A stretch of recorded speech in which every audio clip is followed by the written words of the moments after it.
Hello दोस्तों, कैसे हैं आप सब लोग। आई होप आप सब बहुत अच्छे होंगे। तो चलिए आज हम लोग हमारा 11th क्लास का जो चैप्टर था बिज़नेस ट्रेड एंड कॉमर्स, उसका अगला टॉपिक और उसका लास्ट टॉपिक करते हैं, जो कि है बिज़नेस स्टार्ट कैसे करना है। अब देखिए, जो बंदा बिज़नेस स्टार्ट करना जा रहा है उसको सबसे पहले ये चीज़ ध्यान में रखना चाहिए कि उसे फुल्ली प्रिपेयर रहना है बिज़नेस स्टार्ट करने के लिए। अब जो बंदा बिज़नेस स्टार्ट करेगा उसे हम कहेंगे एंटरप्रेन्योर, ठीक है। और जो भी वो बंदा बिज़नेस स्टार्ट करने वाला है, चाहे वो स्मॉल स्केल पे करे, लार्ज स्केल पे करे या मीडियम स्केल पे करे, लेकिन उसको अच्छे से उसका माइंडसेट होना चाहिए कि हाँ, मुझे ये बिज़नेस करना है और ऐसे ऐसे करना है, ठीक है। और जो भी उसने बिज़नेस स्टार्ट किया है उसे हम कहेंगे एंटरप्राइज, ठीक है। तो जो स्टार्ट करेगा वो हो गया एंटरप्रेन्योर और जो उसने बिज़नेस स्टार्ट किया है वो हो गया हमारा एंटरप्राइज। तो चलिए अब देखते हैं इसमें क्या क्या चीज़ उसको ध्यान रखनी होगी। उसको सबसे पहले ये चीज़ ध्यान रखनी होगी कि जो भी उसके पास रिसोर्सेज हैं उसको अच्छे से यूटिलाइज उसे करना आना चाहिए, ठीक है। और एक चीज़ आपने ये भी नोटिस की होगी, अगर कोई भी नया बिज़नेस स्टार्ट करता है तो वो अपने साथ साथ लोगों को एम्प्लॉयमेंट प्रोवाइड करता है, ठीक है, प्रोफेशन प्रोवाइड करता है। और इसके अलावा सोसाइटी की भी डेवलपमेंट में भी बहुत ज़्यादा कंट्रीब्यूशन उसका होता है। अब देखिए, चलिए हम लोग जान लेते हैं एक बिज़नेस स्टार्ट करने के लिए हमें क्या क्या चाहिए होता है। अब देखिए, इसमें सबसे पहले है सिलेक्शन ऑफ बिज़नेस, यानी कि हमें ये सेलेक्ट करना है कि हमें किस तरह का बिज़नेस स्टार्ट करना है। और हमें सिलेक्शन ऐसे करना है कि जो हमें प्रॉफिट भी प्रोवाइड कर सके, ठीक है। और ये भी ध्यान में रखना होगा कि कस्टमर की डिमांड किस चीज़ पे है, ठीक है। जैसे कि अब हम लोग देख सकते हैं, कपड़ों में ही देख सकते हैं, डिफरेंट डिफरेंट वैरायटीज़ हैं। जो भी एक नया ट्रेंड सेट हो जाता है उसके हिसाब से सोसाइटी में डिमांड बढ़ जाती हैं।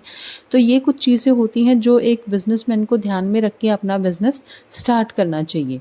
इसके अलावा बिजनेसमैन को ये भी ध्यान रखना चाहिए कि उसकी स्किल्स क्या क्या हैं और उसका किस चीज़ में इंटरेस्ट है, उसके हिसाब से ही उसको अपना बिजनेस इस्टेब्लिश करना चाहिए। अब इसके बाद देखिए, हमें ये भी ध्यान में रखना होगा कि हमें हमारा जो बिजनेस स्टार्ट करना है वो हमें किस स्केल पे स्टार्ट करना है, माइक्रो पे, स्मॉल पे या फिर मीडियम साइज में, ठीक है। इसमें हमें ये चीज़ें ध्यान रखनी होंगी कि हमारे पास कैपिटल कितना अवेलेबल है।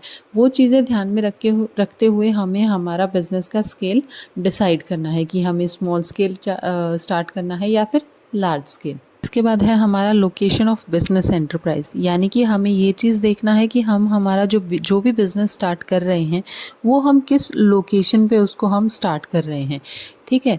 यानी कि हमें इस चीज़ों को भी ध्यान में रखना पड़ेगा कि वहाँ से हमें मटेरियल है, रॉ मटेरियल है, लेबर है, वो चीज़ वहाँ पे अवेलेबल है या नहीं है, पावर यानी कि इलेक्ट्रिसिटी या फिर बैंकिंग जो कुछ है वहाँ पे अवेलेबल है या नहीं है, ट्रांसपोर्टेशन की फैसिलिटी है या नहीं है, वेयर हाउसिंग है या नहीं है।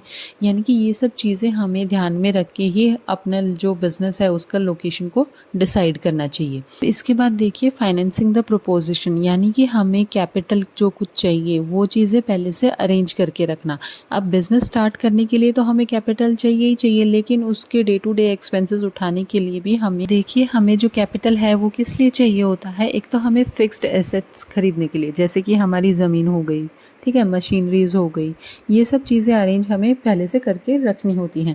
इसके बाद है हमारा जो रॉ मटेरियल हो गया या फिर जो भी हमारे डे टू डे एक्सपेंसेस हो गए, वो सब भी हमें ऑपरेट करने के लिए जो है कैपिटल चाहिए होता है, ठीक है। अब ये तो है नहीं कि हमने सिर्फ एक बार इन्वेस्ट कर दिया और हमारा काम हो गया, जी नहीं। हमें हमारे जो डे टू डे एक्सपेंसेस होते हैं उन्हें भी उनका खर्चा भी उठाने के लिए हमें जो है फाइनेंस चाहिए होता है।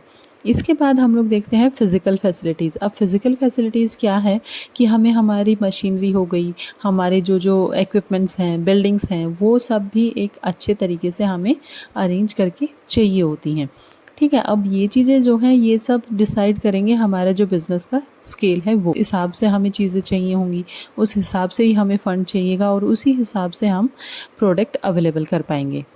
अब देखिए, इसके बाद है कॉम्पिटेंट एंड कमिटेड वर्कफोर्स, यानी कि इसका मतलब है कि हमें ऐसा स्टाफ जो है तैयार करना होगा जो कि स्किल्ड हो, ठीक है, चीज़ों को अच्छे से मैनेज करना जिसको आता हो, ठीक है। अब सीधी सी बात है, ऐसे एम्प्लॉयज़ तो हमें कहीं पे मतलब ज़रूरी नहीं है कि हमें आसानी से मिल जाएं। तो जैसे भी हमें एम्प्लॉय मिले, हमें उन्हें अच्छे से पहले ट्रेनिंग प्रोवाइड करनी होगी, उन्हें मोटिवेट करना होगा ताकि वो अच्छे से परफॉर्मेंस दे सकें अपनी ऑर्गेनाइजेशन में।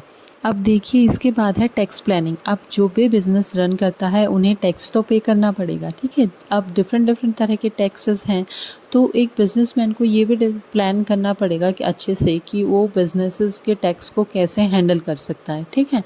तो ये चीज़ें भी उसको ध्यान में रखनी पड़ेंगी। अब जब ये सारी चीज़ें डिसाइडेड हैं तो अब एक बिज़नेस जो मैन है, एक एंटरप्रेन्योर जो है, वो आराम से अपने बिज़नेस को लॉन्च कर सकता है, ठीक है। अब उसको लॉन्च करते समय ये सब चीज़ें ध्यान रखनी होंगी कि रिसोर्सेज की मोबिलाइजिंग, यानी कि ईजिली रिसोर्सेज वहाँ पे अवेलेबल हो सकें, और साथ के साथ उसे लीगल फॉर्मेलिटीज़ हैं, अगर ज़रूरी हैं तो वो लीगल फॉर्मेलिटीज़ पूरी करनी होंगी। और इसके अलावा उसको साथ साथ अपना प्रोडक्शन प्रोसेस है वो स्टार्ट करना होगा, और साथ ही साथ प्रमोशनल एक्टिविटीज़ भी स्टार्ट करनी होंगी।